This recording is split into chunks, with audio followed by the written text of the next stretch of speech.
What's good, everybody? Welcome to another episode of Over Quota. Please don't forget, if you haven't already, to subscribe, rate, and review. Now, of course, my goal is to give listeners a variety of perspectives and insights from sales leaders who have a proven track record of exceeding expectations for themselves, but also their teams as well. Realizing, of course, that not one person has all of the answers. And like always, until I find a sponsor for this podcast, the J. David Group, which is my company, will sponsor this podcast, this episode. My company helps high-growth software companies recruit top software salespeople and sales leaders. So if you're looking to hire your next leader or a salesperson, go to the jdavidgroup.com/hiring to learn more, or go to the jdavidgroup.com/looking if you're looking for your next big challenge. Now, my guest today is Erika Bzdel. She is the Vice President of North American Sales at Allego, which is a modern sales learning and readiness platform that combines video training, practice, coaching, and collaboration all into one app. Erika, welcome to Over Quota. Thanks, Jay. Thanks for having me. Absolutely. So let's just start there. And before you start, let me just apologize up front and add this caveat to people who are listening here is we're going to get in depth and give you insight and understanding into how Erika thinks and all that and how she evaluates salespeople. But my apologies, I guess, speak in a way that I don't want, this is going to sound like an Allego commercial or a Lego sponsorship, as I just mentioned, only because here we are, we're recording this on April 7th, 2020. And, you know, the elephant in the room, of course, is the COVID-19, right? Where we're all home and businesses slowed down and the whole nine yards. And essentially what you just heard me say about Allego, and I'll ask Erika to expound upon this a little bit, is it really helps disparate workforces, in particular sales teams, and maybe you guys have brought it, I'm not sure, but to deliver content and share content and do things better from home and from various places. And so that's really what Allego does, is it enables people to do things when they're not in person, so to speak. So Erika, with that said, go ahead and unpack what I just sort of tried to explain. No, you did a great job. No, you hit it on the head. We really came to market years ago as a sales readiness platform, you know, to support those largely distributed sales forces that are highly regulated, they're highly compensated, and they're distributed all over the country. So how do you best help them, get them the information that they need, you know, the content, the learning, and the collaboration needed to be effective in the field? That has taken on a life of its own and really expanded to entire workforces. And now more than ever, it was almost like we were made for this moment to be able to support, you know, the response to, you know, what's going on right now. And tell me about that. You and I were talking offline about the verticals that you guys focus on. And one of those verticals is healthcare. Tell me a little bit more about that, you know, how you're helping them. Yeah, again, like if you think about the sales forces that are so impacted by being so distributed, are those like highly regulated industries. So we came with a real strict focus on financial services and life sciences, so medical device and pharma, and we worked in tech as well. But because of this whole COVID response and this whole the current situation that we're under, we're seeing an incredible response within life sciences and how to best support the front line in multiple different ways, where it's kind of taken on a life of its own, where it's really become a communication platform that's been the glue to really support not only frontline resources, but also the companies and the products behind it to make sure that everyone is up to speed. And how has that, I guess, influenced your current pipeline, so to speak? I mean, obviously, I know that, you know, in some cases it's people are losing overnight what they had in their pipeline, and then some others, perhaps maybe like Zoom, the tool that we're using now, are doing really well. So tell me how that's impacted sales one way or the other for you guys.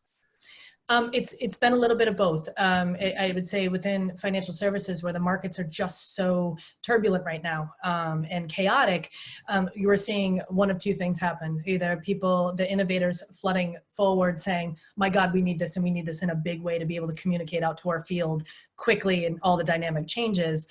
And then there's the others that say, hey, budgets have been cut. We've got to hold and shore up what we have. So let us just reevaluate. Let us take a look. So I'd be remiss in saying that, oh, it's a flood of an influx of clients. But I would say overall, there has been a surge of activity in what we can do and how we can help support, large corporations like this. And what are you saying to your sales team in terms of managing through all this? Like, how should they be thinking? How should others perhaps be thinking as they are having conversation with their prospects and customers at this point? Yeah, I think now more than ever, I mean, this is a human, health crisis, right? This isn't, a market change or, a recession or a fallout. This is a health crisis first, and we're all human, and that impacts people, your buyers, the people you're talking to, your friends, your neighbors, more than anything. So I think the more you can be authentic and empathetic to the person you're speaking to, the better. Like, we're all in this together. And if anything's going to unify and bring out the best in people, it's something like this. And so what we were telling everyone and both internally and how to have better conversations is, remember first off that we're human. You got to be empathetic and be yourself, be authentic. It's okay. And now more than ever, it's probably more valued. Right. And tell me a little bit about your team. Like, how many reps are in the Allego, on the Allego enterprise sales team? Enterprise sales team, we're lean and mean. We have 7 enterprise sales team members now. We have about 35 total across our entire our sales organization. And how often, or what, again, guys, I apologize about the commercial a little bit, but I'm just curious. Are there aspects of or features of the Allego platform that you're using now more maybe than you were before to level up your sales team, to manage and to coach through this? Or tell me a little bit more about that, how you're actually using the technology when you guys are all at home and separated at this point. Yeah, I think we're using it a lot more in terms of coaching and practice, right? Staying sharp when we can't be face to face all the time. And, a lot of what we do, you riff off each other. You hear an objection or something shifts, a competitive change happens, and you pick up the phone, you call a peer, you're walking down the hall, you have these conversations. So now how do you do that remotely? And we're utilizing Allego to do that a ton, where we're able to share some critical information that we've heard and be able to collaborate back and forth, one-to-one, one to a few, and really be able to crowdsource and stay as relevant as possible. Right. So it's an opportunity for us. And is it safe to assume that, and of course, one of the luxuries of working from home is the kids yelling in the background, right?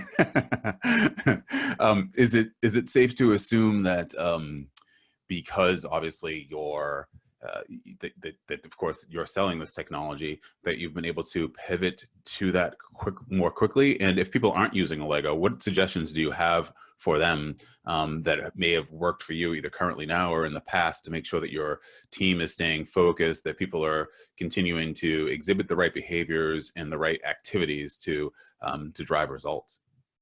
I think regardless of how you're doing it, I think coaching is the number one most critical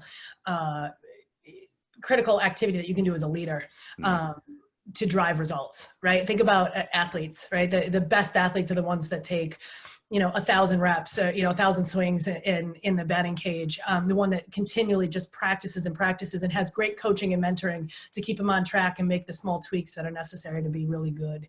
I think in environments like this, you go back to the basics, you go back to, practice and getting that good quality feedback, and being able to collaborate with others. I think that those basic things are what make you really good in the field, whether you're able to, you have to do it remotely or you can get face to face. What are you practicing? What do they ask? What are you asking them to, does practice mean, let's say, for instance, the opening pitch, let's say, for instance, on a phone call? Does it mean full presentations? Tell me more about that. Yeah, we do a lot of what we call like hot seat type of things, right? Again, it's one thing to present a baseline of information like, this is the elevator pitch, this is what we do, this is how we help. But that quickly divulges fast in the market where you handle an objection. Someone says, oh, I use someone just like that. Now all of a sudden you're back on your heels. So the practice for us, where we find it the most effective, is what are those objection handling? What are you hearing now? And getting those real life conversations. We listen to a lot of calls together. We play it back to each other. We throw it, we throw it at each other to be able to practice and be really sharp, because there's no two conversations that are ever the same. Right. So the more we can riff back and forth, and the more we, try to practice for every different scenario, the better. I hope this isn't too much of a complex question or thought, but, and I'm sure you hear this, I suppose, but is there a way to qualify or to quantify the results from that sort of practicing? Like, in other words, after, a certain time spent practicing the elevator pitch, or a certain amount of time spent objection handling, and then going out in that next presentation, or you're that much closer to a win, so to speak. Like, and again, whether it's using the Allego technology or not, like, how can sales leaders actually see results and measure them, I guess, from something like that? That's a good question. I think the best sellers are confident, right? Mm-hmm. They're confident because they have a solid baseline of information. They know whatever it is, their market, their industry better, well-rounded, right? That doesn't come from practicing a presentation. That comes from like the wisdom of getting your teeth kicked in, yep. Right?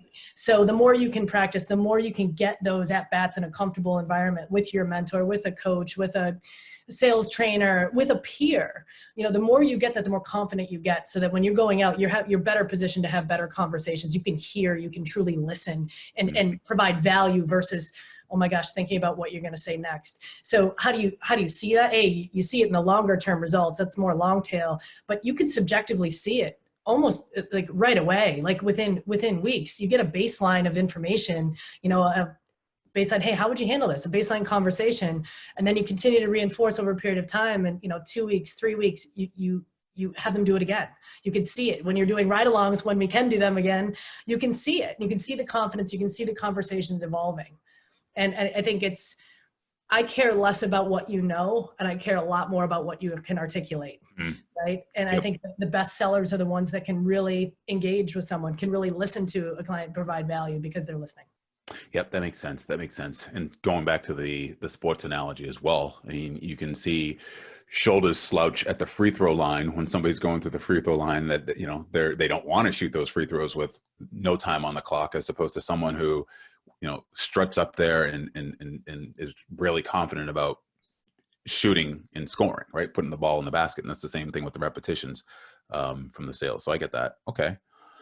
I know that you were part of Morgan Stanley back in the first, I guess I shouldn't even say first financial crisis. This is a different thing, but in 2008, you were with Morgan Stanley. What can people take away, or what have you been able to take away from then that you're using now, and perhaps maybe that you're sharing with the team and you can share with us in terms of how to think through and get through all this? Well, I'm dating myself. I actually lived through two of them, in 99 and in 2008. Just that old. I think change is inevitable. It's the only consistency, right? And I think with sales too, sales can be fickle. You can have really great years and then it gets lean, and you've got to be able to weather through the storm. So I think you and I talked about it a little bit. You try not to overextend in the really good times, so that when it gets lean like this, you're not acting out of desperation. You're comfortable, you're safe, you can weather the storm for a period of time, because sometimes it could be a knee jerk. Sometimes it could be, 18 months, 2 years until you're back on some really solid trajectory. So again, coming with confidence and coming with a level of where I'm not desperate, the whole world isn't falling apart around me, allows you to be much more empathetic, allows you to have better conversations versus coming from a fear or paranoia, or trying to hold in, which is tough. It's very, very tough when the markets are shifting like this underneath you. So what you mentioned, practice obviously as being critical, right? Of course.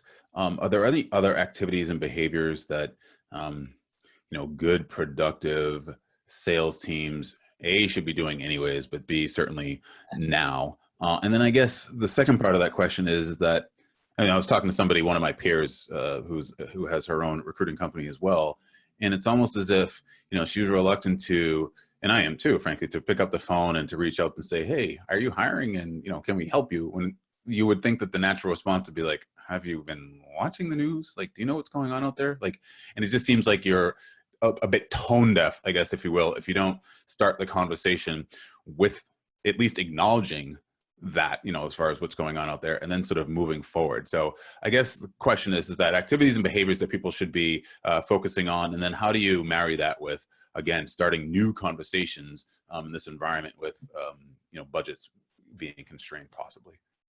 Yeah, I think the other biggest behavior would be kind of collaborating.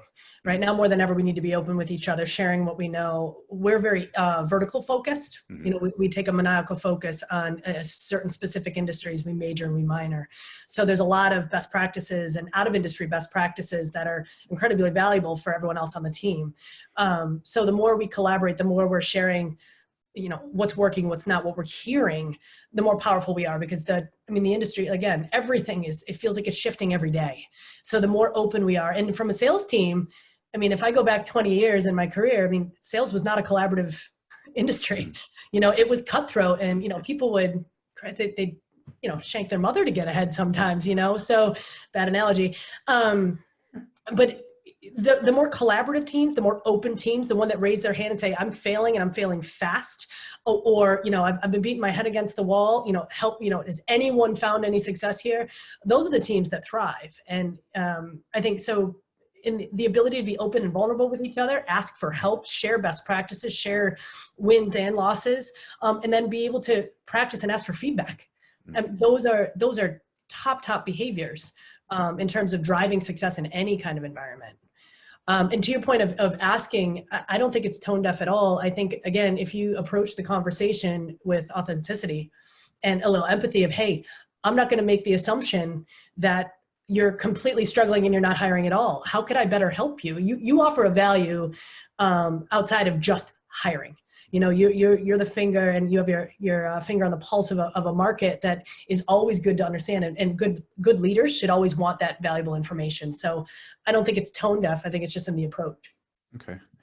And what about expectations, right? In terms of, you mentioned obviously some of the behaviors that people can do in terms of being collaborative and share and ask for feedback and you know, frankly, being vulnerable and being open and all those things.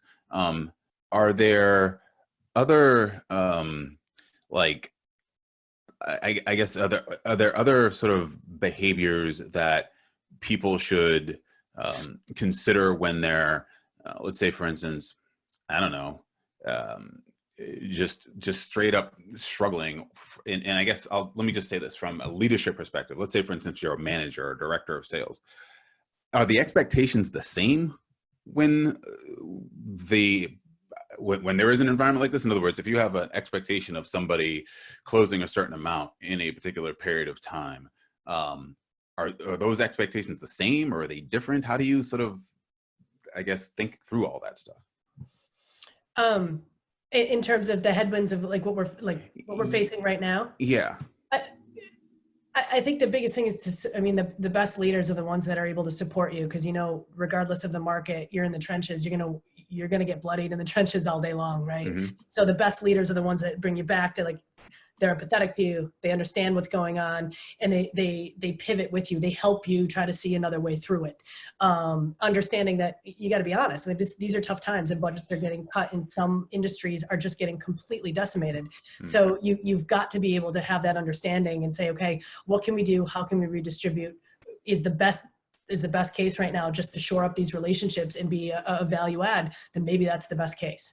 But I think everyone needs to have an open mind and be able to be a little creative about how to best proceed forward. And I think you have to be nimble enough to adapt, because there's not one magic bullet for something like this. No one has a response, as you can kind of see. No one's ever kind of really lived through this in our lifetime. Yeah, absolutely. Absolutely.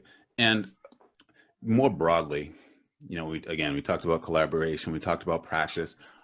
Over your experience in terms of the teams that you've led, the people that you've managed, are there particular traits and or behaviors that you've seen from the best salespeople consistently that others should focus on and emulate to try to get to, you know, the top of their sales team and of the sales craft? I think in terms of the top sellers that I've ever worked with and had the luxury of working on a team with, it didn't matter about their industry expertise, and it didn't matter, what their background was. It was the type of character that they were, right? They're intellectually curious. They're always curious. They're always asking why. They're driven. You can't teach drive. You can't coach drive. You either get up and you want to be successful. You want to get up and start sprinting every day. And they just, you don't take no, right? There is no such thing as a no. It's just a not right now. You've got to be creative and adaptive. And I think that kind of athlete, I use that loosely, that kind of athlete, it doesn't matter what industry you're in, you can adapt that to any selling environment. I was started in investment banking, went over to marketing analytics, and then did my first foray into software. And those same type of characteristics and that process is the same. It's agnostic across industry. So I personally focus less on industry background and more about the actual person and what gets you going, what motivates you, what drives you. How can you assess that? How do you tease that out? So I'll just give you an anecdote. So we just had a candidate that made it to a final round at a particular company, and they decided not to go with him. There was an assessment test, but then, and I don't know if this came from the assessment test or it was just through their conversations, but they assessed that this candidate didn't have the drive, the desire, I think was the word they used to sell this new technology and that type of thing. But how do you assess that? How can you tease that out through conversation? What are some of the things that you're looking for or listening to say, this person has the drive, but they don't have the drive? You know, it's interesting. And I know that my boss and I go back and forth on this because I actually don't think you can do it in one conversation or two conversations. I think a half-assed seller can really work their way through a 1-hour interview and be able to sell you in a 1-hour interview, or a phone screen in an interview. I think honestly, I like to take my time. I'd like to see you in a couple different environments, like have you come in, diffuse the situation into more conversational. I'm not going to ask you a whole bunch of interviewing questions. I want to see how you engage every day, because the characteristics that make you great are more personal characteristics, right? And that has to be sussed out over time. I think if you hire fast and you do a quick 5-minute interview and then, hey, come on in, and I do an hour interview with you in person and then try to make a decision, it's damn near impossible when you're talking about trying to hire top talent. I think if you take the time, if you have the luxury of taking the time and being able to have multiple meetings, see them in a personal light, maybe grab them at a restaurant or a cup of coffee and see how they engage with other people. There's a couple of different things you can kind of see, to kind of see are they the right character? Do they have the kind of drive? Are they prepared? Are they asking great questions? Each specific time you're meeting with them, how are they engaging with everyone else around them? Especially in a social environment, right? With waitresses, things like that. How do they handle certain situations? I think it's much more impactful to do it over a period of time if you can, multiple engagements. Because it's hard. It's really hard. I think hiring a salesperson is one of the hardest things that they're, one of the hardest hires, just by the nature of what they're doing. Yeah, tell me about it. I'm preaching to the choir. I'm preaching to the choir here. You see, I have no hair. Right. And so let me ask you this. Something you said was interesting. You said, if you have the luxury, like in other words, if you have the luxury to take your time, it's something occurred to me literally within the last 24 hours, which was, so I placed an enterprise account executive for a company that has a territory open in Philadelphia. And this is the 4th person that I've helped the regional sales director place over the last few months. And he called me after the last presentation that a candidate went through. It was just yesterday. And he was excited. He was happy. He wanted to move forward with the candidate. And something hit me. And I want to get your thoughts on this, which was, he is extremely discerning, right? As you guys are, right? You want to make sure that you find the right people. And the almost elation that I heard in his voice was so palpable. And I think primarily it's because I don't know if he necessarily had the luxury of time necessarily, but he didn't let that dissuade him, right? Didn't let that dissuade him from his process and being rigorous as possible to making sure that he found the right person. And finding the right person makes, I believe, your job as a sales leader and as a manager just that much better. And I wonder, like, when you're up against the time, right? You have that open territory. you know, it's $1 million number or whatever it might be, and it's sitting there vacant. Like, how do you manage that in terms of saying like, okay, like this is open. Do we take this person just because they're good but not great, or what? Just give me your open thought around that. Well, it's tough, right? Because every day that it sits open is, I mean, you can put a quantifiable number to the money that you're losing by someone not, you know, being in that position. But then think about the danger of, what if it's the wrong person, and that you're going to invest time and capital and expense in onboarding someone, and then having them not be successful. I mean, you're losing it anyway. So it's a constant struggle of, I think it's much more important to make the right hire and make them take a little bit longer to make sure it's the right hire versus, you know, hiring someone quickly to fill the vacancy and calm your anxiety for a little bit faster. Back in the old financial services days, the hiring model was, you know, hire a bunch of people, throw them all at the wall and see who sticks. And if 2 or 3 people are remaining at the end of the year, hey, great job. Those 3 are going to move forward. We'll just recycle that whole thing again. Mm-hmm. I don't think I don't think it's even applicable anymore. You know, now I'd much rather be choosy and vary and grow at a slower pace, but have a team of just A players that can actually execute against the goal versus, you know, 30 and just have to attrit year over year. It's just so costly.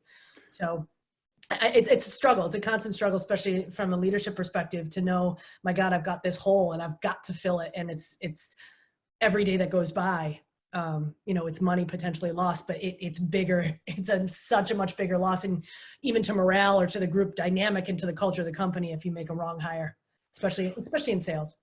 How do you handle it operationally? So if that territory is open, do you, as a sales leader, try to stick the finger in the dike, so to speak, and step into that territory a little bit? Do you ask the other folks to do more? Not necessarily that you're, you know, raising their numbers or anything like that, but asking them to handle a particular territory or vertical that they're not necessarily handling. What does it look like, I guess, internally?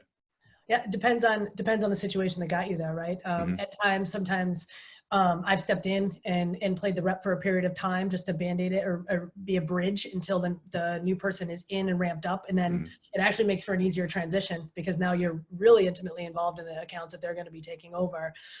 Sometimes if it's a larger scale situation, sometimes you've got to call on some of your top reps to say, hey, you know, I'm going to figure this out and make you whole for this. And, you know, maybe we get creative with compensation, but I need your help, you know, for the greater good. We need you to kind of take over right now and then be that bridge for the next person coming up. So I think you just have to get creative. I think the best companies put their top talent on the top accounts. You match it up appropriately so that nothing suffers. And that it's a tough juggling act for sure.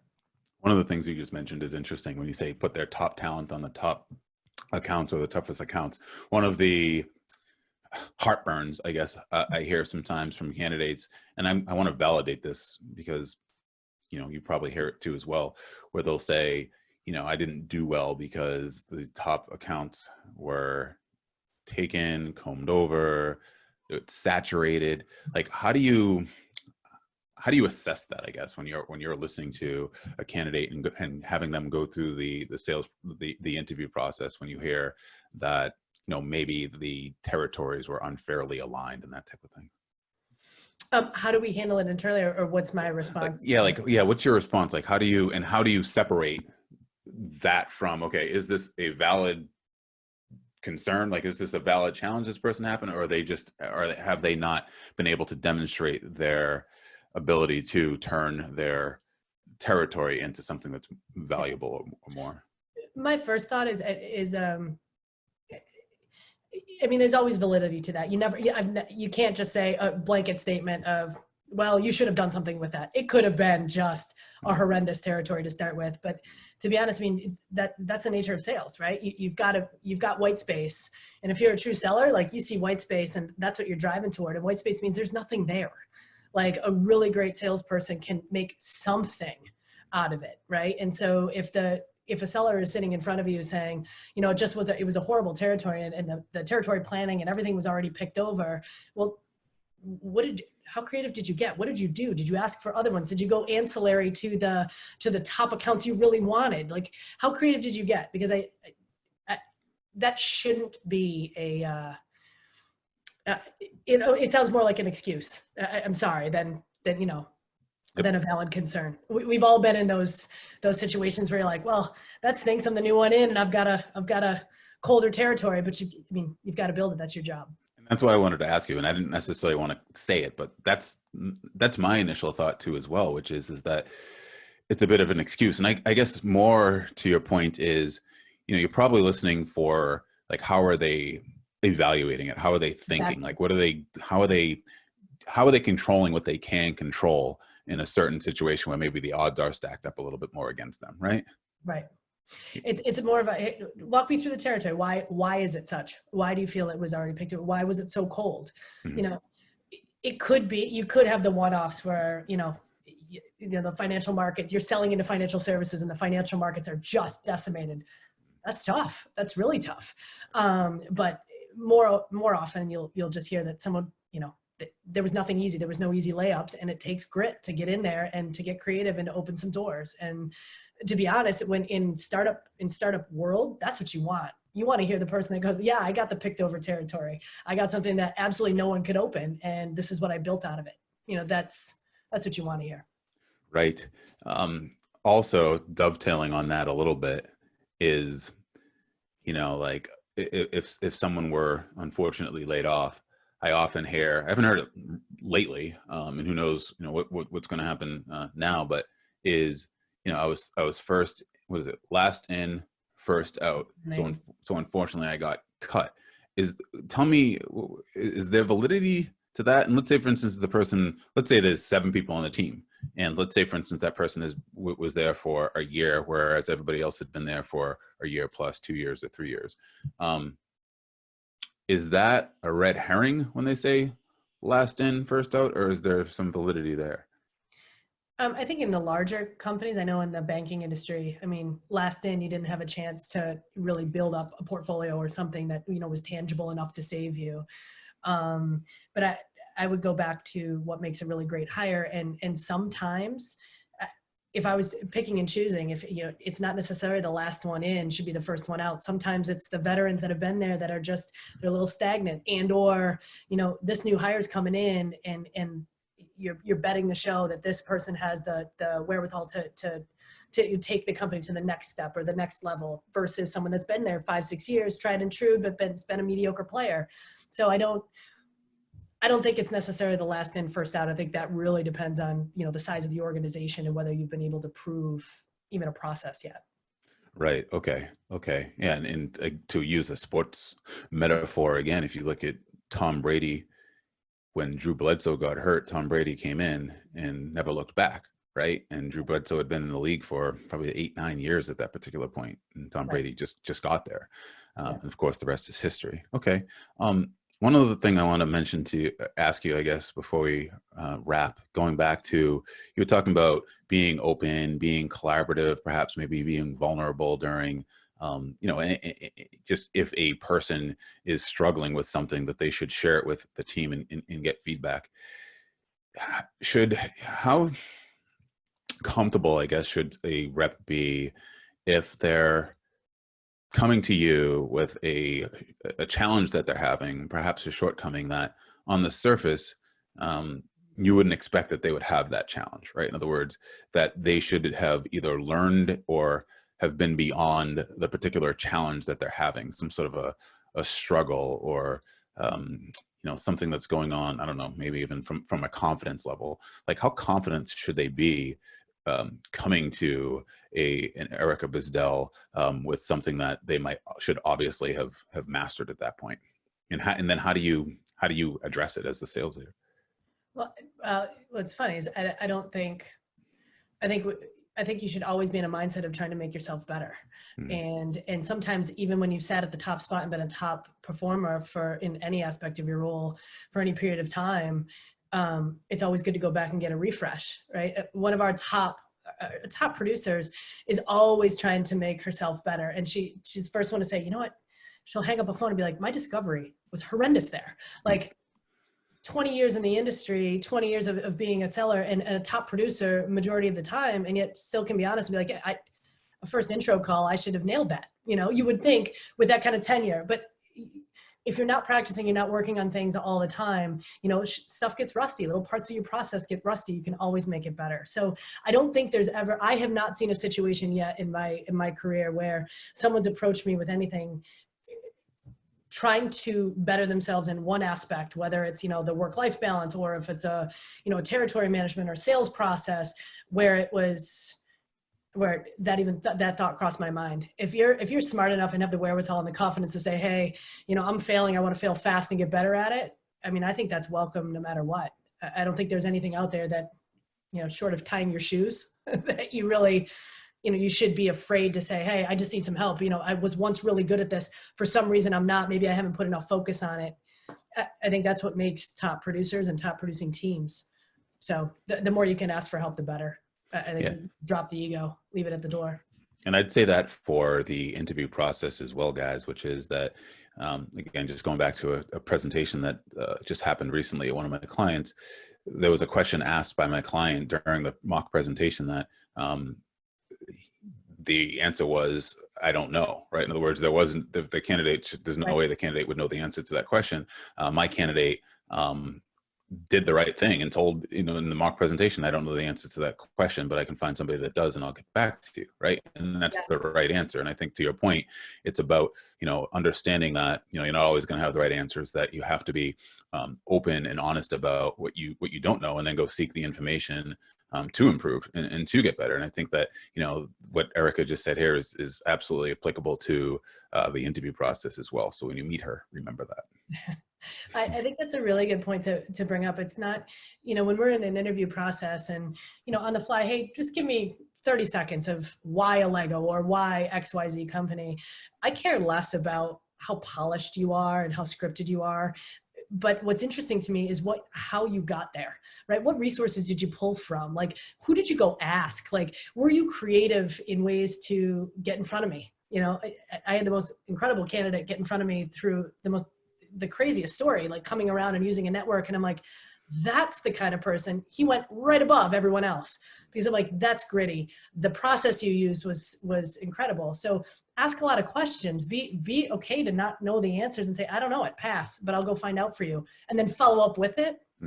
That's impactful. That's those are all traits that are going to make you very successful in the role. You don't have to be polished and perfect on an interview. Right. And they build trust and credibility as well, right? And you would imagine that that's going to be the same with prospects and customers as well internally, which is always really important. So, yep. Yeah, for sure. So I guess the one last question with that in mind is, are you hiring? If so, which positions are you looking for? Or just even more broadly, I guess, you know, how can folks get in touch with you and just say thank you? Yeah. We were hiring. As of last week, we filled our last role. So through the entire kind of COVID situation, we were still hiring, and we just finished up both a selling role and an account management role. And if all goes well as expected, we'll be looking to hire in the first half of next year as well.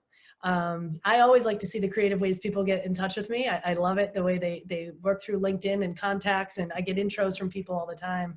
But you can reach out to me through LinkedIn, through email. I mean, I'm always willing to have a conversation and hear what's going on, for sure. Of course. And if you reach out to her, don't forget to mention the Over Quota podcast. Oh, yeah. Smart. You're smart. It will. She'll treat you extra delicately, right? Oh, yeah. Super nice. No tough questions. That's right. Yeah. No tough questions. Fantastic. Erika, I really appreciate you going over Quota with me today. Thanks, Jay. Thanks so much. Absolutely.